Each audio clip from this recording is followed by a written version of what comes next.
Primer capítulo del libro La verdad de las mentiras, de Mario Vargas Llosa. Desde que escribí mi primer cuento, me han preguntado si lo que escribía era verdad.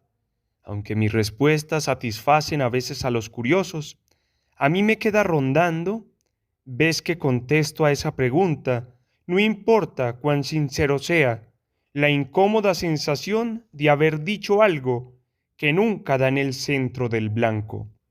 Si las novelas son ciertas o falsas, importa a cierta gente, tanto como que sean buenas o malas, y muchos lectores, consciente o inconscientemente, hacen depender lo segundo de lo primero. Los inquisidores españoles, por ejemplo, prohibieron que se publicaran o importaran novelas en las colonias hispanoamericanas con el argumento de que esos libros disparatados y absurdos, es decir, mentirosos, podían ser perjudiciales para la salud espiritual de los indios. Por esta razón, los hispanoamericanos solo leyeron ficciones de contrabando durante 300 años, y la primera novela que, con tal nombre, se publicó en América Española apareció solo después de la independencia, en México, en 1816. Al prohibir no unas obras determinadas, sino un género literario en abstracto, el Santo Oficio estableció algo que a sus ojos era una ley sin excepciones, que las novelas siempre mienten, que todas ellas ofrecen una visión falaz de la vida. Hace años escribí un trabajo ridiculizando a esos arbitrarios, capaces de una generalización semejante. Ahora pienso que los inquisidores españoles fueron acaso los primeros en entender, antes que los críticos y que los propios novelistas, la naturaleza de la ficción y sus propensiones sediciosas.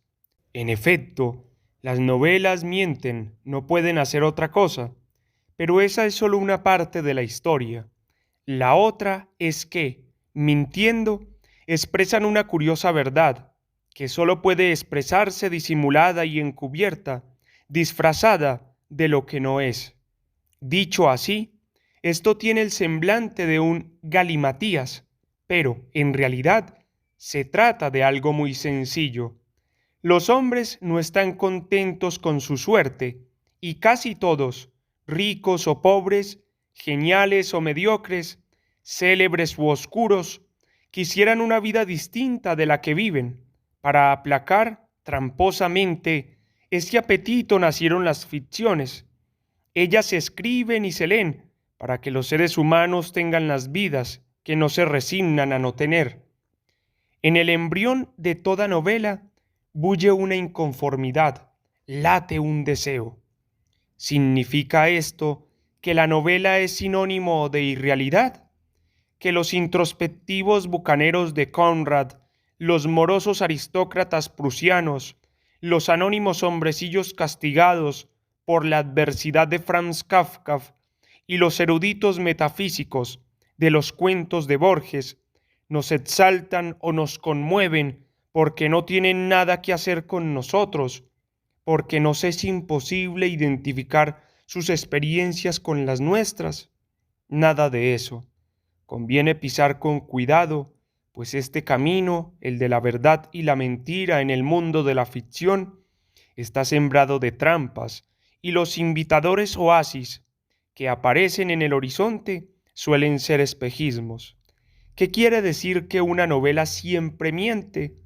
No lo que creyeron los oficiales y cadetes del Colegio Militar Leoncio Prado, donde, en apariencia, al menos, sucede mi primera novela, La ciudad y los perros, que quemaron el libro acusándolo de calumnioso a la institución, ni lo que pensó mi primera mujer al leer otra de mis novelas, La tía Julia y El escribidor, y que, sintiéndose inexactamente retratada en ella, ha publicado luego un libro que pretende restaurar la verdad alterada por la ficción. Desde luego que en ambas historias hay más invenciones, tergiversaciones y exageraciones que recuerdos, y que, al escribirlas, nunca pretendí ser anecdóticamente fiel a unos hechos y personas anteriores y ajenos a la novela. En ambos casos, como en todo lo que he escrito, partí de algunas experiencias aún vivas en mi memoria y estimulantes para mi imaginación, y fantaseé algo que refleja de manera muy fiel esos materiales de trabajo. No se escriben novelas para contar la vida, sino para transformarla, añadiéndole algo. En las novelitas del francés Restif de La Bretonne, la realidad no puede ser más fotográfica. Ellas son un catálogo de las costumbres del siglo XVIII francés.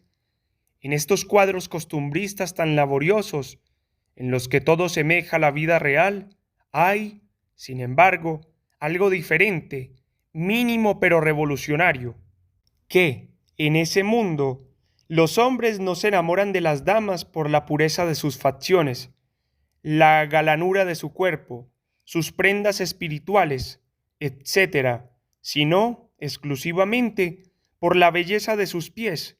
Se ha llamado, por eso, bretonismo al fetichismo del botín. De una manera menos cruda y explícita, y también menos consciente, todas las novelas rehacen la realidad, embelleciéndola o empeorándola, como lo hizo con deliciosa ingenuidad el profuso Restif. En esos sutiles y groseros agregados a la vida, en los que el novelista materializa sus secretas obsesiones, reside la originalidad de una ficción. Ella es más profunda cuanto más ampliamente exprese una necesidad general y cuantos más sean, a lo largo del espacio y del tiempo, los lectores que identifiquen, en esos contrabandos filtrados a la vida, los oscuros demonios que los desasosiegan. Hubiera podido yo, en aquellas novelas, intentar una escrupulosa exactitud con los recuerdos, ciertamente, pero aun si hubiera conseguido esa aburrida proeza de sólo narrar hechos ciertos y describir personajes cuyas biografías se ajustaban como un guante a las de sus modelos, mis novelas no hubieran sido, por eso, menos mentirosas o más ciertas de lo que son, porque no es la anécdota lo que en esencia decide la verdad o la mentira de una ficción, sino que ella sea escrita, no vivida, que esté hecha de palabras y no de experiencias concretas. Al traducirse en palabras, los hechos sufren una profunda modificación. El hecho real, la sangrienta batalla en la que tomé parte, el perfil gótico de la muchacha que amé, es uno, en tanto que los himnos que podrían describirlo son innumerables. Al elegir unos y descartar otros, el novelista privilegia una y asesina otras 1000 posibilidades o versiones de aquello que describe. Esto, entonces, muda de naturaleza. Lo que describe se convierte en lo descrito. Me refiero solo al caso del escritor realista. Aquella septa, escuela o tradición a la que sin duda pertenezco, cuyas novelas relatan sucesos que los lectores pueden reconocer como posibles a través de su propia vivencia de la realidad. Parecería, en efecto, que para el novelista de linaje fantástico, el que describe mundos irreconocibles y notoriamente inexistentes, no se plantea siquiera el cotejo entre la realidad y la ficción. En verdad, sí se plantea, aunque de otra manera, la irrealidad de la literatura fantástica se vuelve, para el lector, símbolo o alegoría, es decir, representación de realidades, de experiencias que sí puede identificar en la vida. Lo importante es esto, no es el carácter realista o fantástico de una anécdota lo que traza la línea fronteriza entre verdad y mentira en la ficción. A esta primera modificación, la que imprimen las palabras a los hechos, se entrevera una segunda, no menos radical, la del tiempo. La vida real fluye y no se detiene. Es inconmensurable, un caos en el que cada historia se mezcla con todas las historias y por lo mismo no empieza ni termina jamás. La vida de la ficción es un simulacro en el que aquel vertiginoso desorden se vuelve orden, organización, causa y efecto, fin y principio. La soberanía de una novela no resulta sólo del lenguaje en que está escrita, también de su sistema temporal, de la manera como discurre en ella la existencia, cuándo se detiene, cuándo se acelera y cuál es la perspectiva cronológica del narrador para describir ese tiempo inventado.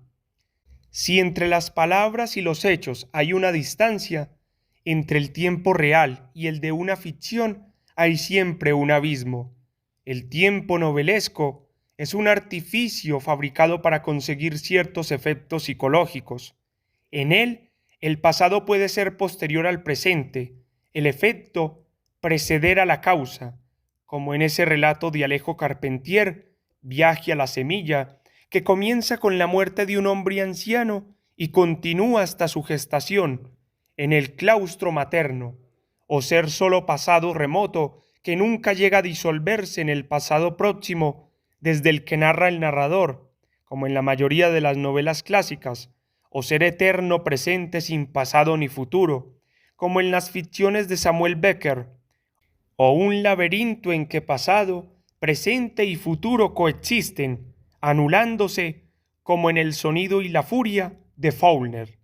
Las novelas tienen principio y fin, y, aun en las más informes y espasmódicas, la vida adopta un sentido que podemos percibir, porque ellas nos ofrecen una perspectiva que la vida verdadera, en la que estamos inmersos, siempre nos niega. Ese orden es invención, un añadido del novelista, simulador que aparenta recrear la vida cuando en verdad la rectifica. A veces sutil, a veces brutalmente, la ficción traiciona la vida, encapsulándola en una trama de palabras que la reducen de escala y la ponen al alcance del lector. Este puede, así, juzgarla, entenderla y, sobre todo, vivirla con una impunidad que la vida verdadera no consiente. ¿Qué diferencia hay, entonces, entre una ficción y un reportaje periodístico o un libro de historia? ¿No están compuestos ellos de palabras? ¿No encarcelan acaso en el tiempo artificial del relato ese torrente sin riberas, el tiempo real? La respuesta es: se trata de sistemas opuestos de aproximación a lo real, en tanto que la novela se revela y transgrede la vida. Aquellos géneros no pueden dejar de ser sus siervos. La noción de verdad o mentira funciona de manera distinta en cada caso. Para el periodismo o la historia, la verdad depende del cotejo entre lo escrito y la realidad que lo inspira. A más cercanía, más verdad, y a más distancia, más mentira. Decir que la historia de la Revolución Francesa, de Michelet, o la historia de la conquista del Perú, de Prescott, son novelescas es vejarlas, insinuar que carecen de seriedad. En cambio, documentar los errores históricos de la guerra y la paz sobre las guerras napoleónicas sería una pérdida de tiempo. La verdad de la novela no depende de eso. ¿De qué, entonces? De su propia capacidad de persuasión, de la fuerza comunicativa de su fantasía, de la habilidad de su magia. Toda buena novela dice la verdad y toda mala novela miente, porque decir la verdad para una novela significa hacer vivir al lector una ilusión y mentir, ser capaz de lograr esa superchería. La novela es, pues, un género amoral, o más bien, de una ética sui generis, para la cual verdad o mentira son conceptos exclusivamente estéticos. Arte enajenante, es de constitución antibrechiana. Sin ilusión no hay novela. De lo que llevo dicho, parecería desprenderse que la ficción es una fabulación gratuita, una prestidigitación sin trascendencia. Todo lo contrario, por delirante que sea, hunde sus raíces en la experiencia humana, de la que se nutre y a la que alimenta. Un tema recurrente en la historia de la ficción es el riesgo que entraña tomar lo que dicen las novelas al pie de la letra, creer que la vida es como ellas la describen. Los libros de caballerías queman el seso a Alonso Quijano y lo lanzan por los caminos a alancear molinos de viento y la tragedia de Emma Bovary no ocurriría si el personaje de Flaubert no intentara parecerse a las heroínas de las novelitas románticas que lee. Por creer que la realidad es como pretenden las ficciones, Alonso Quijano y Emma sufren terribles quebrantos. ¿Los condenamos por ello? No, sus historias nos conmueven y nos admiran. Su empeño imposible de vivir la ficción nos parece personificar una actitud idealista que honra a la especie. Porque querer ser distinto de lo que se ha sido la aspiración humana por excelencia. De ella resultó lo mejor y lo peor que registra la historia. De ella han nacido también las ficciones. Cuando leemos novelas, no somos el que somos habitualmente, sino también los seres hechizos entre los cuales el novelista nos traslada. El traslado es una metamorfosis, el reducto asfixiante que es nuestra vida real se abre y salimos a ser otros, a vivir víricamente experiencias que la ficción vuelve nuestras. Sueño lúcido, fantasía encarnada, la ficción nos completa, a nosotros, seres mutilados, a quienes ha sido impuesta la atroz dicotomía de tener una sola vida, y los deseos y fantasías de desear mil. Ese espacio entre nuestra vida real y los deseos y las fantasías que le exigen ser más rica y diversa es el que ocupan las ficciones. En el corazón de todas ellas llamea una protesta. Quien las fabuló lo hizo porque no pudo vivirlas, y quien las lee y las cree en la lectura encuentra en sus fantasmas las caras y aventuras que necesitaba para aumentar su vida. Esa es la verdad que expresan las mentiras de las ficciones, las mentiras que somos, las que nos consuelan y desagravian de nuestras nostalgias y frustraciones. ¿Qué confianza podemos prestar, pues, al testimonio de las novelas sobre la sociedad que las produjo? ¿Eran esos hombres así? Lo eran, en el sentido de que así querían ser, de que así se veían amar, sufrir y gozar. Esas mentiras no documentan sus vidas, sino los demonios que las soliviantaron, los sueños en que se embriagaban para que la vida que vivían fuera más llevadera. Una época no está poblada únicamente de seres de carne y hueso, también de los fantasmas en que estos seres se mudan para romper las barreras que los limitan y los frustran. Las mentiras de las novelas no son nunca gratuitas, llenan las insuficiencias de la vida. Por eso, cuando la vida parece plena y absoluta y, gracias a una fe que todo lo justifica y absorbe, los hombres se conforman con su destino. Las novelas no suelen cumplir servicio alguno. Las culturas religiosas producen poesía, teatro, rara vez grandes novelas. La ficción es un arte de sociedades donde la fe experimenta alguna crisis, donde hace falta creer en algo, donde la visión unitaria, confiada y absoluta, ha sido sustituida por una visión resquebrajada y una incertidumbre creciente sobre el mundo en que se vive y el trasmundo. Además de amoralidad, en las entrañas de las novelas anida cierto escepticismo. Cuando la cultura religiosa entra en crisis, la vida parece escurrirse de los esquemas, dogmas, preceptos que la sujetaban y se vuelve caos. Ese es el momento privilegiado para la ficción. Sus órdenes artificiales proporcionan refugio, seguridad, y en ellos se despliegan libremente aquellos apetitos y temores que la vida real incita y no alcanza a saciar o conjurar. La ficción es un sucedáneo transitorio de la vida. El regreso a la realidad es siempre un empobrecimiento brutal, la comprobación de que somos menos de lo que soñamos, lo que quiere decir que, a la vez que aplacan transitoriamente la insatisfacción humana, las ficciones también la asusan, expoliando los deseos y la imaginación. Los inquisidores españoles entendieron el peligro. Vivir las vidas que uno no vive es fuente de ansiedad. un desajuste con la exigencia que puede tornarse rebeldía, aptitud indócil frente a lo establecido. Es comprensible, por ello, que los regímenes que aspiran a controlar totalmente la vida desconfíen de las ficciones y las sometan a censuras. Salir de sí mismo, ser otro, aunque sea ilusoriamente, es una manera de ser menos esclavo y de experimentar los riesgos de la libertad.